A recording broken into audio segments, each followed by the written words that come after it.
7.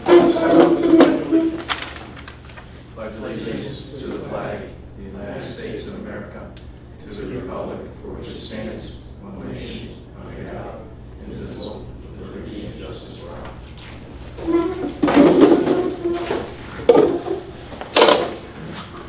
Good evening, everybody. So, the minutes have been distributed to you.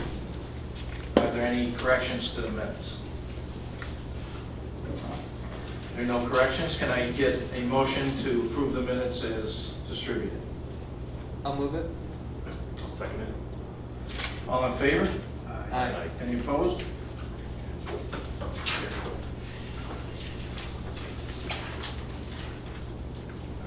Citizens' comments. Where do I go? You can talk in there, right? Is that, I got a big mouth. You can come up if you like. Well, it's all right. Sure, come on up. I can't see you all the way back there. Never mind. Let's see. Is this far enough? I mean, I don't want to. Do I have to wear my mask? I don't know. I mean, You're 6, as long as you're 6 feet away from everybody, you're good. well, I don't know. Cindy Clark, 27 West Genesee Street, Baldwinsville. All I want to do is take this minute out just to thank everybody. The board, Supervisor Wicks, the board, all the department heads, everybody for keeping this town going, keeping us informed, for making everybody safe. I know we have the town leaders and the village leaders. They go on Heart Home and Community and on a weekly, monthly basis or whatever to keep everybody informed as to what's going on. You ought to take a minute to look at it sometime. It's really quite interesting.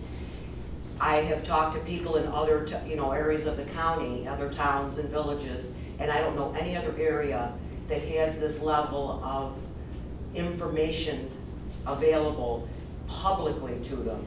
We have, and I'm out and about in the village all the time.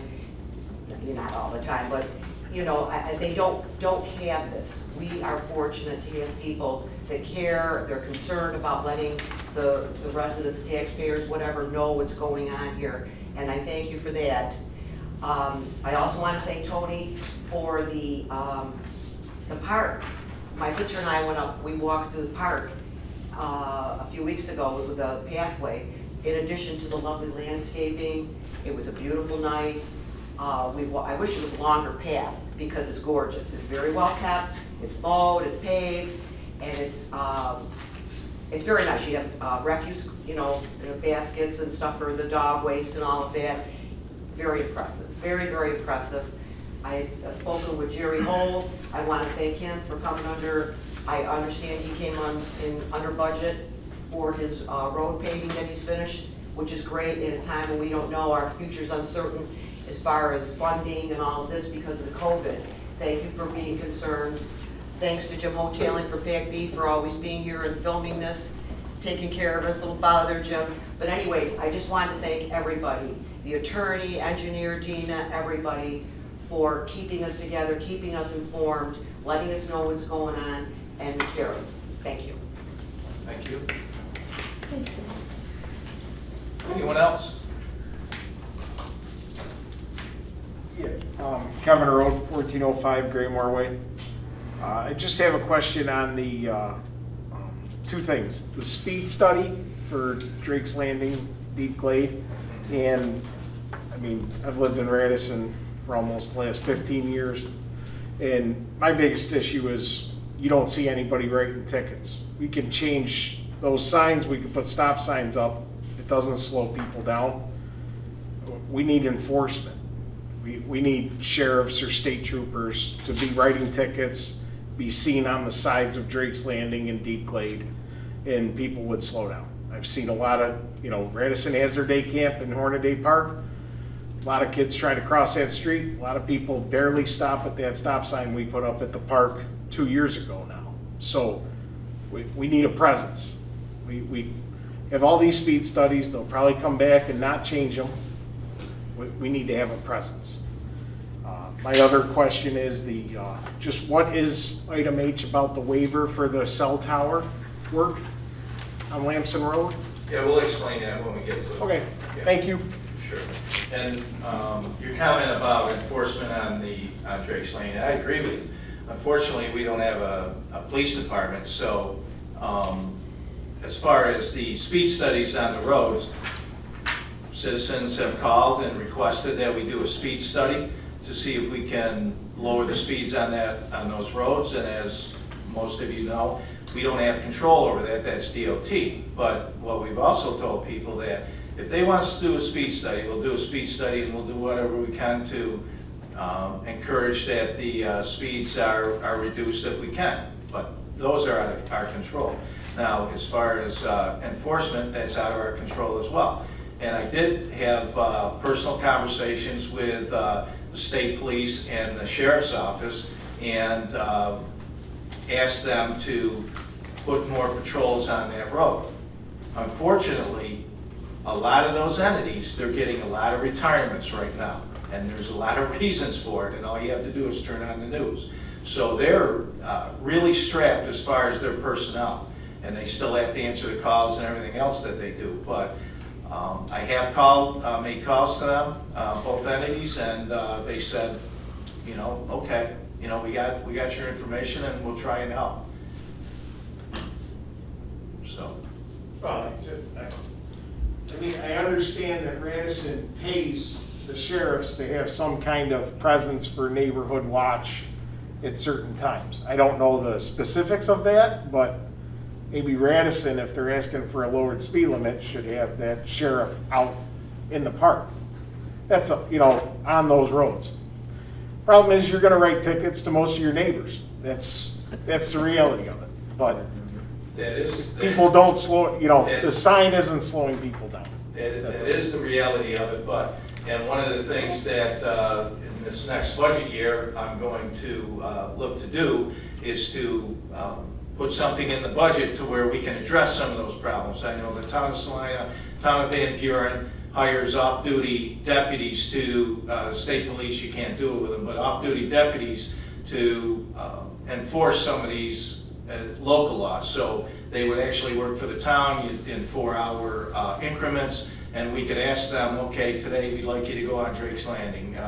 Tomorrow we'd like you to go out on Dunham Road. Next day we'd like you to go out on Plainville Road. And they would actually work for us, so we could assign them to that area. That's one of the things that I'm going to look to do next year, but we don't have it in the budget for this year. So all we can do is to try to appeal to both of those other police agencies to help us out with it. But we're not the only ones that need the help. That's a problem countywide. And the people that I spoke with, I know personally. So I'm pretty confident if they can help us, they'll help us. Thank you. Anybody else? No? Okay. Supervisor's comments. I don't have a lot tonight. I mean, other to say that we have a lot of things going on in the town, a lot of projects. Willett Parkway we're going to be talking about tonight. Some other projects that we talked about earlier, some development. But one of the things I wanted to address with the citizens was that the county executive was on TV today, and he was imploring people to make sure that you go out and you social distance, you wear your mask. Town of Lysander, the most current one, we have 67 cases, 57 that have recovered from COVID. But we don't want to get into the situation like they're having in other parts of the state. There's some parts of the states that their COVID is starting to increase. And if they start to increase, depending on the level of, I think it's, they can't go up more than 5%, whatever the governor, number the governor put on it. If our COVID numbers get too high, then our ability, the school district's ability to open up for our kids this year is going to be prohibited by the governor. So I would ask citizens to try and keep it down and do everything they can. I think we're doing, when I go out, I think we're doing a pretty good job, but we want to make sure that we remain diligent and keep the social distancing, wear your mask, so that hopefully we can open up the schools in the fall for our kids. That's all I have. Town board comments. I'll start with you tonight, Mr. Gerasi. Okay. I'm on the Canton Woods Senior Center Board, which we haven't met for months, unfortunately. It's a great facility, as anybody that's been there knows. I got an email from Ruth Troy, the director there, that she asked me to read, so I will do that as part of the public information. Canton Woods is now a site for a senior nutrition program drive/walk-up takeaway lunch through Onondaga County and Peace Incorporated. The lunch is available Monday and Friday to seniors 60 and older in Onondaga County. Reservations are required. Call the center, and I'll give you the number in a second. Call the center to make a reservation and for more information. And the second thing was Canton Woods is also a distribution site for the seniors farmers market coupon nutrition program. The coupons have a value of $20. The program supports local farmers and promotes healthy eating, and interested seniors 60 and over can call the center for eligibility criteria and details. So that's Canton Woods. The number, I'll say it once, but then I'm sure we'll put it on the website. It's 315-638-4536. Yeah, give them a call if you think you can participate in those programs. They're trying to do their best, and this facility is there for seniors to go to, and they haven't been able to do that, which is really so sad. That's all I got. Mr. Kudarowski? I just want to thank everyone for coming out tonight. It's good to see your voice or your faces and hear your voices. I just want to echo Mr. Rode and Mr. Wicks's comment about speed. I do see a lot of people out there speeding. Obviously, they're rolling through stop signs. You know, you got a lot of young kids out there, especially in Radisson, playing with parks opening up. You know, at the parks, to slow down, watch your speed, and you know, stop at the stop signs. And that's all I have. Mr. Moore? I'd like also to thank everyone for coming out and those of you watching on PAC-9K. And I hope everyone's enjoying this summer. We had a lot of nice weather. People are finding the time to enjoy it. Mr. Diamond? It's great seeing the town and the county beginning to open up again, so I'm very happy to see everybody. We have a full agenda tonight, so we'll stick to the agenda. Okay. Department head reports. Ms. Falcone? Nothing tonight. Nothing. Mr. Yeager? Stick to the agenda. Okay. Mr. Zigno? No. Mr. Birkinshaw? Just to go off on everything that's going, the park is open, still accessible. The playgrounds are now open, sandbox is open, pavilions are open for rent up to parties of 50. We have one family bathroom that is accessible now that people visiting the park can use. That is clean throughout the day, so people that are visiting would know that. We also have sports groups that are now starting to use our fields. We have soccer, girls lacrosse, and come August 1st that we're going to sign a 5-year agreement with Pop Warner, and they're going to be starting to take the field August 1st. But other than that, I know we were going to talk about the spray park, and if it doesn't go through, something to think about for the board is maybe I thought of maybe putting the misting pole back into play. That does get disinfected. We can disinfect that like we do the playground, and we do that each morning. So it's something to think about. If we don't open the spray park, maybe could we open that one misting pole that we have up at the park and utilize that? So something to think about when we're talking about the spray park. That's all I have. Mr. Earl? Well, I haven't updated anybody in a little while, so just to let people know, we've completed our oil and stone work this year that we had planned. We've completed our milling and refilling with hot asphalt. Between the two of those items, we've done a little over 19 miles of road. With oil prices where they are, our estimates, having been done back prior to the season kicking off, we're about $200,000 under our estimate at this time. But that allows us to continue forward with our Mott Road, our Patchett Road reconstruction projects, so that $200,000 gives us a nice little buffer to ward off any problems we run into on those two projects. Seneca Estates drainage, we're doing some work out there. If you see us out there, biggest problem we've had this year so far because of the COVID, when we ask for services to be marked dig safe, before we can put a shovel in the ground, we have to have dig safe. And they're limited to how fast they can get things done for us. So usually what we have done in 2 days, sometimes it's 2 weeks now. So we are trying to keep busy when we wait for some of those things. We've had numerous calls from Seneca Estates, when are you gonna take care of Mariners Trail? And we've had to wait for Dig Safe. We finally got the okay today. So we'll be able to come out there Monday and start that project. Signs, we got an intermunicipal agreement with the town of Clay. They are now producing our stop signs, our street signs, any signs we need for our town. And it's about a third of the cost of what it was costing us before. It's a mutually beneficial agreement. From what I understand, savings we realize, there's a reimbursement from a state program, and they also get that reimbursement. So not only, you know, it works for both of us. So we've moved forward with that. They've produced quite a few signs for us already. We did Holly Hill 2 days ago, I think. All the wooden posts are gone, and DOT conforming signs are up with breakaways and reflectivity. Already had some thanks on it. So that neighborhood is now complete. And the next area that we will, as time and dollars allow in our sign budget, which now stretches further due to cost savings, we're gonna change signs, probably start on the main roads in Radisson, and get up to conforming signs, breakaway and reflectivity. So that's, we've got a busy summer yet ahead of us. That'll be about it. Okay. Did I miss anybody? Everybody's spread out. Okay, we'll move on to the regular agenda items. May I have a motion to hold a public hearing to hear all those for or against a local law to allow a real property tax exemption for volunteer firefighters and volunteer ambulance workers. The public hearing will be held on August 20th, 2020 at 7 p.m. in the auditorium of the Town Hall. This resolution shall authorize the town clerk to authorize the same. I'll move it. I'll second. Okay. Discussion. All in favor? Aye. Opposed? Motion carried.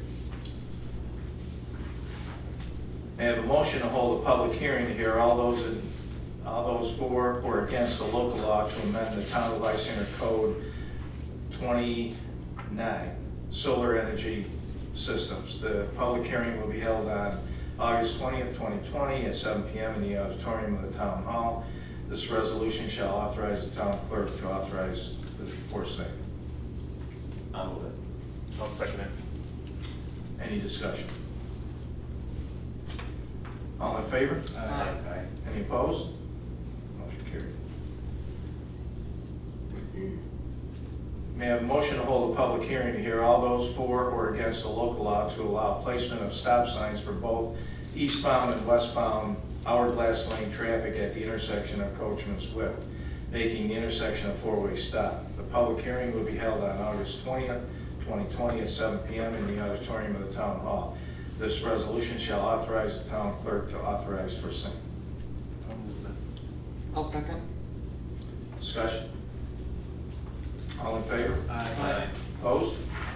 Motion carried. Okay, we're going to table D, item D. May I have a motion to authorize the town clerk to advertise for bids for the Town of Lysander Mott Road drainage improvements and reconstruction project.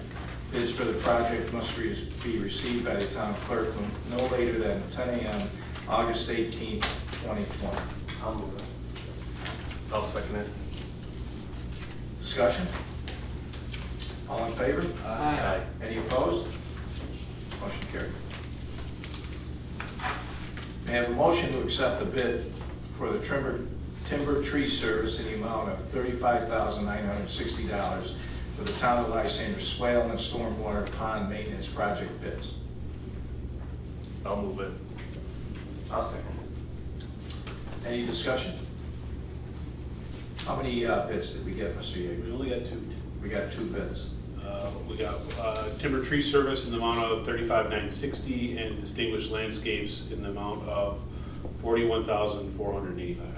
Okay. What part of the budget was this in? This is paid for out of drainage districts. Out of the drainage district. Any further discussion? All in favor? Aye. Any opposed? Motion carried. May I have a motion to authorize the town clerk to request an area speed study for Deep Glade Drive with a focus on Drake's Landing in the Radisson community? I'll move that. I'll second. Any discussion? Could I request a slight verbiage change in this? Okay. I think it should read, area speed study for Deep Glade Drive and Drake's Landing. Andrews, okay. And I'd just like to add something to that as well. Okay. No, not to the motion. Oh. So I received 43 emails from residents who are for the speed study. They want For the a speed study. And I received 4 that are opposed to it and just want people to That are address opposed to the speed study? that they think that the signs aren't going to stop people from speeding. So they don't. They're just. Well, I know some people were looking at putting in crosswalks there, and I can tell you, I wouldn't be in favor of crosswalks. I mean, that regardless of what it is, people are gonna go, if it's 30, 35, they're gonna go faster than that.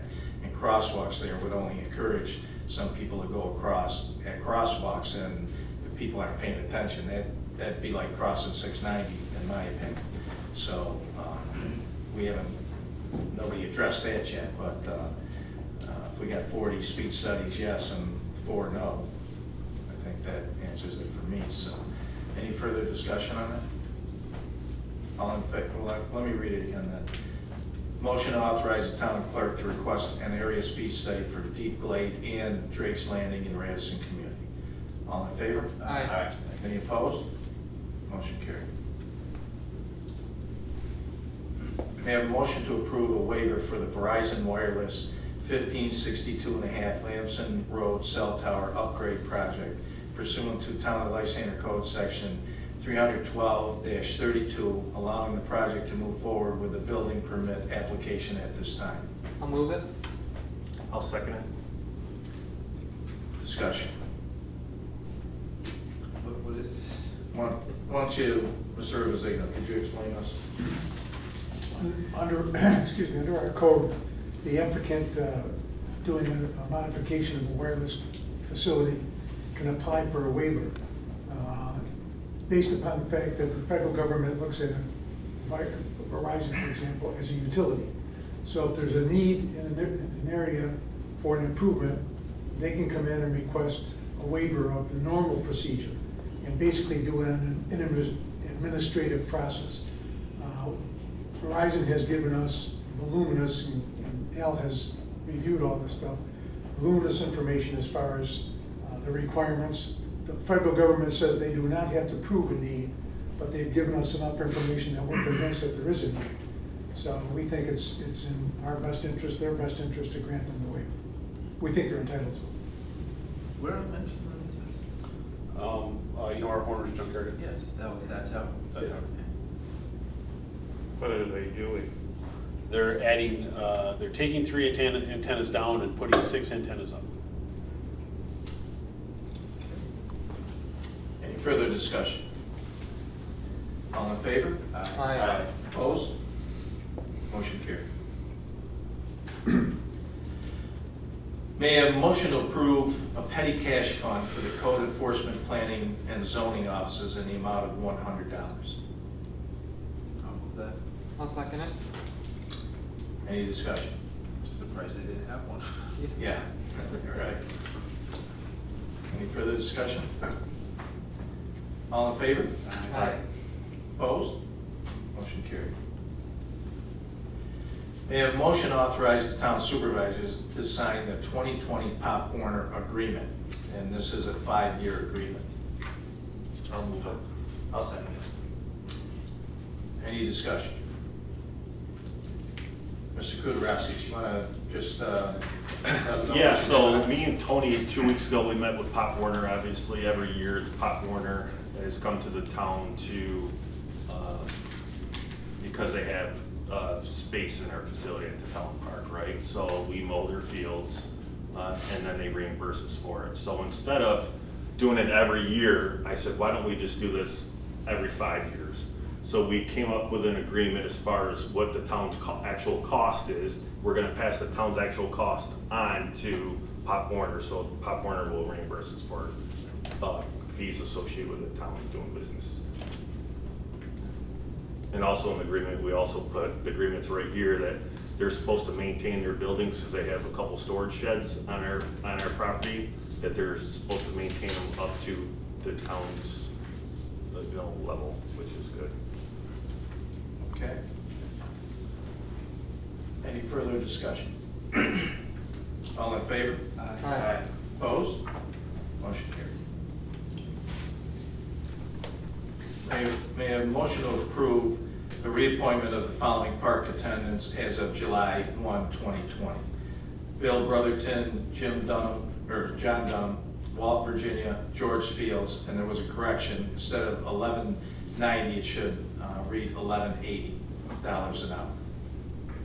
I'll move it. I'll second it. Any discussion? All in favor? Aye. Aye. Opposed? Motion carried. May I have a motion to approve the title change of Alicia Colbaum for the clerk, from clerk to secretary for the highway superintendent? I'll move that. I'll second it. Any discussion? Can you explain the clarification or why we need to have it changed? Mr. Hull, why don't you explain that? My previous secretary is no longer employed by the town. So now Alicia becomes the primary secretary. Okay? Sounds good. All in favor? Aye. Any opposed? Motion carried. May I have a motion to authorize the town supervisor to sign the contract between the town of Lysander and the law office of Anthony P. Rivzigno, Esquire, for legal services from July 1, 2020 to December 31, 2020. I'll move it. I'll second Mr. Rivzigno, you just want to explain that so Yeah. people that don't know? For the people that are not familiar with it, I left the law firm of Barkley and Damon as of the end of June. And I will be continuing, through your grace, representing the town of Lysander, and under the same terms and conditions as it was before. The contract just puts the contract in my name and removes Barkley Damon. Everything else stays the same. Any discussion? All in favor? it. Aye. Opposed? Motion carried. We left on good terms. That's good. May I have a motion to accept the resignation of Patricia McGuire effective August 4th, 2020? I'll move it. I'll second. Okay. Discussion? Patty McGuire was the clerk for Judge Manchione for the past 9 years, I believe, and she's moving on to take another position with the town of Albridge. It's a full-time position there, so it wasn't that. She wasn't happy here, she just had an opportunity to get a full-time position. So we wish her all the best in her new position. All in favor? Aye. Opposed? Motion carried. May I have a motion to accept the resignation of Bruce Cook effective July 24th, 2020? I'll move it. I'll second it. Discussion? All right, Bruce Cook has been employed with the town, I think, over 30 years, like 36 years or something, and he's actually retiring. That's why we have to get a resignation letter from him, but we wish him well in his new endeavors, and hopefully we'll see him here at the next meeting, so we could at least say goodbye to him formally. Any more discussion? All in favor? Aye. Opposed? Motion carried. Okay, may I get a motion to declare the following items surplus? From Mica TV stand, tag number 0807, a Panasonic TV VHS player, tag number 0726, a wooden printer stand, tag, I there's don't no... have those tag No numbers tag yet. numbers, okay, and a Formica printer table. I'll move that. I'll second it. I'm gonna fill those in when I get those numbers. Okay. All right.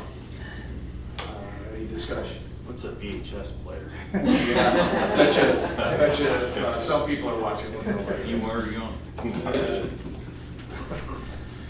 All right, all in favor? Aye. Opposed?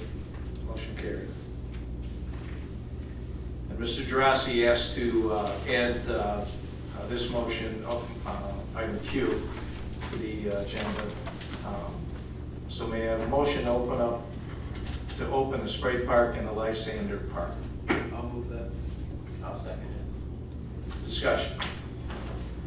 Well, if you permit me, the reason we added it to the agenda, I asked, and I appreciate being able to add it to the agenda, we didn't have time to discuss it during the work session. And I think it's probably a good thing to discuss it as part of the public town board meeting. All of us have gotten letters, or emails, I should say, from different residents asking us to consider opening the Spray Park. And I know this is a tough decision, and we'll see how it goes in terms of the vote, but at least the discussion perhaps is the most important thing. And that is, how do we deal with COVID when it comes to recreation and things like spray parks?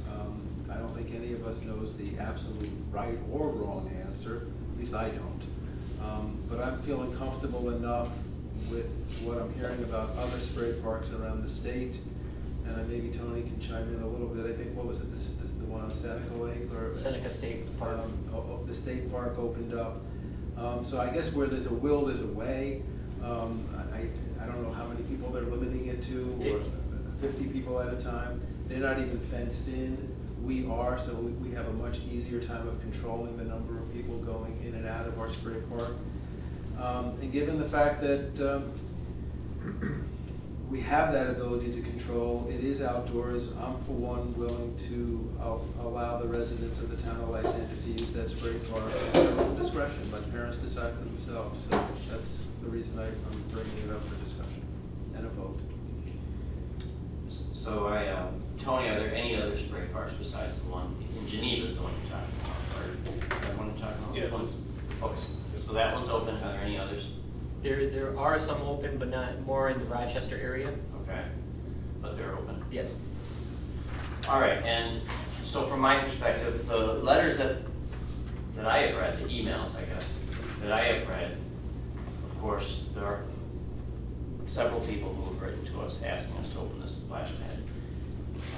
Many of them said they don't want to get sick any more than anybody else wants to get sick, and that they would police themselves almost. They were willing to do social distancing, wear their masks, just give them a place to get out.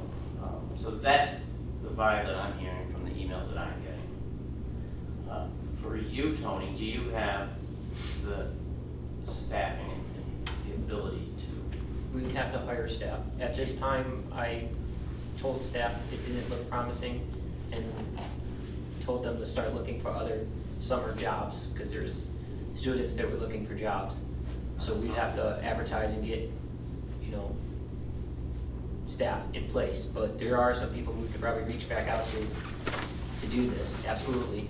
And to answer your further question, the city of Syracuse is opening their, they have spray units, kind of like what I was going to with the spray pole, where it's a single unit. It's not like a multiple units like our park is, but the city of Syracuse did open their spray units throughout the city.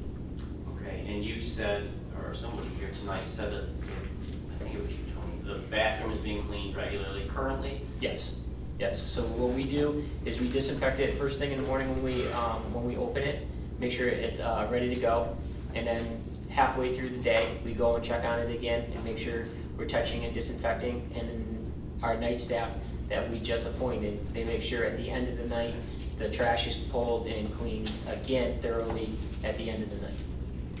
Okay. Thank you. So I too got those emails that the town board got. Some were not from the residents of Lysander.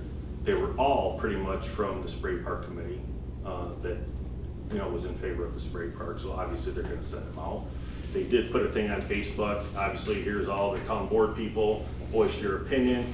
However, some people did say about social distancing and policing themselves, but look what happened in DeWitt, but 16 people got sick, right? Whatever happened, and you don't hear about this, but there's kids in Radisson right now that said they could police themselves. They have COVID as well too. These are kids 16 to 18 years old. So I do not think it's a good idea, and I think we should have a roll call vote when we vote on this. Can I ask one question? You said the one that's open was limited to 50 people. Yes. Okay, square footage of area of their facility compared to ours, is it a bigger splash pad or a smaller? I mean, what would you use as a benchmark for how many kids you would allow on ours since it is fenced compared to theirs? Right, so I talked with the engineer and we went with the spray area and we did a 6-foot area for each person. We could allow 48 people in ours. And that's Ours fenced has in. got to be fairly close to Fairly theirs. close. Actually, as I recall, I mean, you've been out to that one, Tony. I know I took my kids there when they were little. I think that was 30–40% bigger than ours, honestly. And that's. I mean, I was just wondering how we were determining or what they did to determine how many. I think they're going on the governor's orders, they can congregate 50, and because it isn't fenced in, that they can social distance, so they're probably going with the 50 number. With ours, we figured in 48, and that's just in the spray area, but we would probably limit it to smaller than that if we were to open for parents that were sitting on the outside. And that, we would make mandatory parents to be wearing masks on the outside if you were to come in the gates. I know some pool facilities that have opened, they're by appointment, segments of time, so they don't get so many people waiting their turn. You come Right. between noon and 1 and you've got an hour, Right. Any thoughts on that? I mean, it's something we could do. I mean, right now, it's all, if we want to run it and how to run it. I did put some things together of how I would see it happening. I'd like the idea of having it local and having just residents. And they would have to come down to the town offices and get a residence and show residency. I provide a pass, so I have a way of tracking and tracing. And they would have to show that when they go to one of a park attendant that would be in there. And then we could do a count, like Bob said, we can determine how many people go in because it is fenced in. Tony, how many people would we have to hire right One. now? I would say 1. How about, I keep hearing concerns about the bathrooms. I take that back, Roman. I would probably hire more than 1, but 1 per night. So there would only be 1 person on staff per night. Okay. But it'd be multiple people, kind of like the park attendants. I keep hearing concerns about the bathrooms, so I know that you addressed that, and you said it's being cleaned twice a day right now? 3 times. 3 times. Does that meet the CDC standards for keeping it, because I heard that it had to be cleaned twice an hour or? It's according to CDC guidelines, it's according to usage and how frequent it's being used. I mean, there's probably times that we're cleaning it and disinfecting it and no one's using it. So, I mean, we don't have somebody sitting there overseeing the bathroom all night, but it's according to usage and how frequent it's being used. Well, now you would have to because you have kids changing, right? So. I think we'd have to open up all 3 if we were gonna open the spray park, just because of the amount of traffic. I mean, yeah, we would play that out and we'd have to see for sure. Then social distancing in the bathroom as well too. You can have a staff member watching guarding the bathrooms. Tony, attorney, what do you think about this? I mean, legally, if the town votes on this and it passes, are you concerned at all? I mean, does this put the town in a bad situation? Well, I mean, I suppose the town can approve it as long as they follow the guidelines that are set forth by the state protocols. I mean, we can't just go open it and do whatever we want to do. are we at some risk? We always are. I realize we always are. Would you have any advice on this vote, or just from a legal perspective, any In terms of how to do it, I'd leave more of that up to Tony. I mean, he's been, I assume, being informed as to what is required from a protocol standpoint. I haven't followed that at all, had no need to. So I don't know what it is that's required, number of people and all that. I'm gonna have to leave that up to Tony. And as long as you follow the protocols, you know, I think at least from a liability standpoint, we're okay. Not to say we wouldn't get sued, but.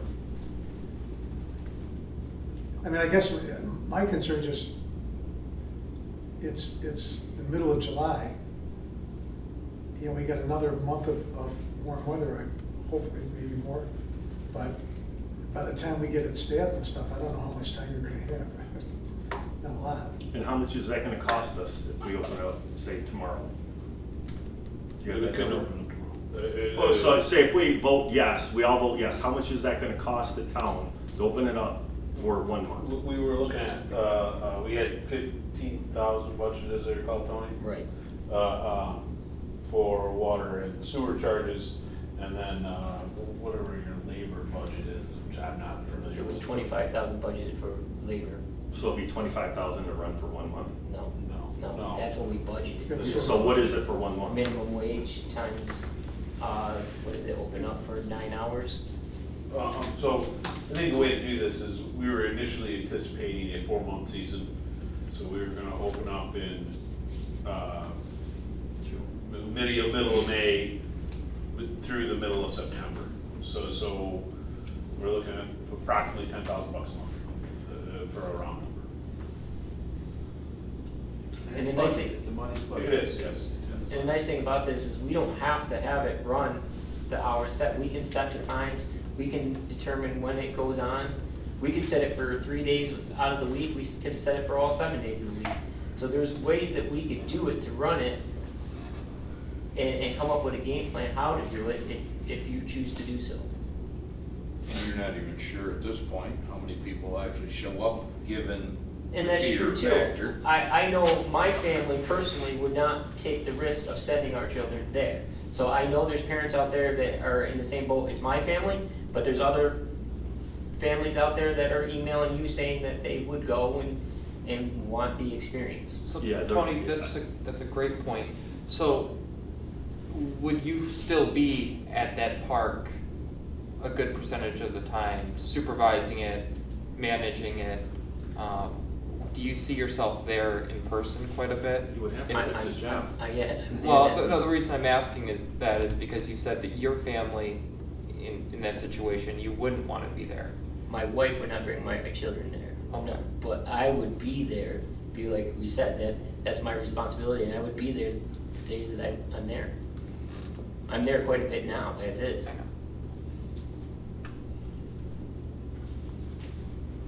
Do you feel comfortable with all the CDC guidelines? If he doesn't bring his family there, obviously not. You know? No, So think about that. I'm just saying, I'm just No, speaking from I- my wife's point, is like, she would not. Myself, personally, I'm a little more lenient. I probably would, but I mean, I'm not gonna go against the boss, so. Happy wife, happy life. I just want to make sure that if the board does decide to vote to open I- this, that you feel comfortable in the sense that you I can follow the do procedures. agree with Bob. If there's a will, there's a way, and if we can come up with a game plan how to do it, I have some ideas. I would love to sit down and maybe formalize them and make them stronger, but I think we could do it. Like, as we were talking, you have to come up with a plan. I mean, we came up with a plan when we opened up the sandbox and the playground area and the pavilions. You and I sat down and we came up with a plan. Right. But you came up with it, and we both agreed on it, but it met all these guidelines. And we spent a lot of time on those things. So now, if we're going to open this up, one of the things I think that anybody who votes yes on this, if it passes, either one or all of the people that vote yes from a board perspective, has to get on board with Tony and has to manage this, because frankly, I don't have the time right now. I got a lot of things going on, and that was one of the things. I know that's going to take a lot of work. That is going to take a lot of work, and you got a lot of problems that are going to occur with that. And I can tell you just what happens when there's a bunch of kids in there and they don't want to come out, and then other people want to go in, and people have been waiting there for an hour. Hey, what about that kid? What about this kid? You could get some angry parents and some angry kids. What about, I mean, as far as social distancing, that's impossible. That's not going to happen. And when you look at how do people get COVID, one of the things, there's two things that we're pretty sure about. I mean, not we, but the people that are the experts are pretty sure that masks help with the spread of COVID, and how you spread COVID is through this, coming from body fluids coming out of your mouth. And the louder you talk, the farther you spread. So in an area like this, the reason they're allowing us to be 6 feet apart is because when you're just talking normally, you got about a 6-foot spray. But kids in a spray park, I know when my grandkids are in there, they are loud. So you're probably looking at 10 feet that that would even be safe. And how does it spread? Well, all the experts say it spreads from your mouth on droplets. Well, what does a water park do? They're going to have water in their mouth, they're going to spit it out, they're going to spread it all over. So I think you're putting kids in an area that is conducive to the spread of COVID. Hopefully nobody would get sick, but if they're going to, that would be the place. As far as the bathrooms, like Mr. Yeager said, you're going to have to open up the bathroom, all the bathrooms up. And when you're saying one person, I don't know, with any plan that I can imagine, you're going to need more than one person there, because you're going to need people that are going to clean the bathrooms, and they're going to have to be cleaned more than just in the morning, noon, and night. I mean, they're going to get dirty. Kids are going to be in there, stuff's going to be all over. So you're going to have to take care of that. You're going to have to make sure that there's going to be people at the spray park. So one person isn't going to stand there for 9 hours, so you're going to at least have 2 of them. So I could go on, but there's a lot of problems with opening up the spray park right now in order to make it safe. And one of the things that you do have to do is you have to keep copious records. And you're keeping records as far as the cleaning the bathrooms, right? People renting the pavilion, they're coming up with plans. If people rent we talked about people renting the fields. We got a plan for that. They have to come up with a plan, they have to bring it to us, and we're monitoring that. So, and I've been doing that with Mr. Birkinshaw. He's been doing it, but I've been managing that with him, because I think it requires some work. So if anybody was to, part of saying, moving this thing forward, if it is to pass, who's going to be who, or what 3 or 4 are going to be the persons to manage this thing, because when the complaints come in, that's who they're going to be directed to, and there will be some complaints. Well, with all due respect, Bob, I think COVID is a unique circumstance. This state, one of the things that you could say positively about New York State is that it reacts and changes things as the need develops. And so what I would expect our recreation director to do is stay in touch with Seneca, the state park, and a state park is not going to do anything this governor doesn't want it to do. The city of Syracuse, I'll provide whatever expertise or help I can be of service to. But ultimately, the town, if we adopt this, and I have no idea what the rest of the folks are how they're going to vote for this, but it's the town's responsibility. It's not, you're not paying me to be a recreation assistant as a board member, but I'll help in whatever way I can. But I have full faith in Tony, and my attitude about the money, a lot of money was budgeted for the Parks Department that is not going to get spent this year because of COVID. So we've got some cushion there in terms of having, because I agree with Bob that if the bathroom needs to be cleaned and you don't have a person, well then hire another person. You've got the money to do it. You might not be able to find a person this time of year, but that's another problem. And if we have to close the park in 3 weeks because it's not working, well, we gave it a shot, we tried it. And by that time the summer's going to be over anyway. And with our luck, it'll rain from now on until September. I can't believe this great weather we've had, that, I was just thinking of all the kids being able to enjoy themselves, so, I hear you, Bob, you make valid points, but, you know, I'm about ready to say, let's just give it a shot for the kids. And, you know, I disagree with you on one point. I think that if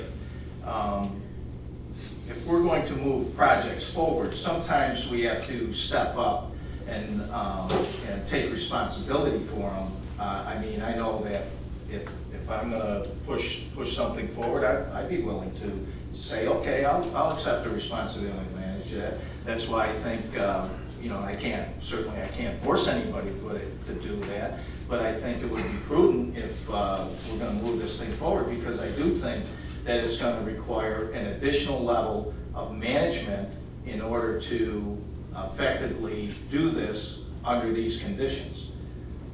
So, any further discussion?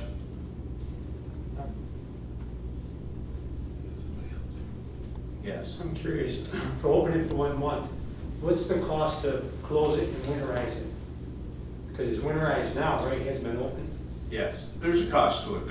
I don't know off the top of my head, but. Yeah, the opening cost is more than the winterization. I mean, we're talking a couple cases of RV antifreeze and some labor to drain things So out. it's not a lot. Yeah, it's not a, opening costs are more than closing, because we have to certify the backflow preventer before we go. Okay, so I agree with Mr. Kudaraskis. We should take a roll call on this one. So, Mr. Kudaraskis? No. Mr. Jurassic? Yes. Mr. Diamond? No. Mr. Moore? Yes. And I'm a no. Okay, motion's defeated.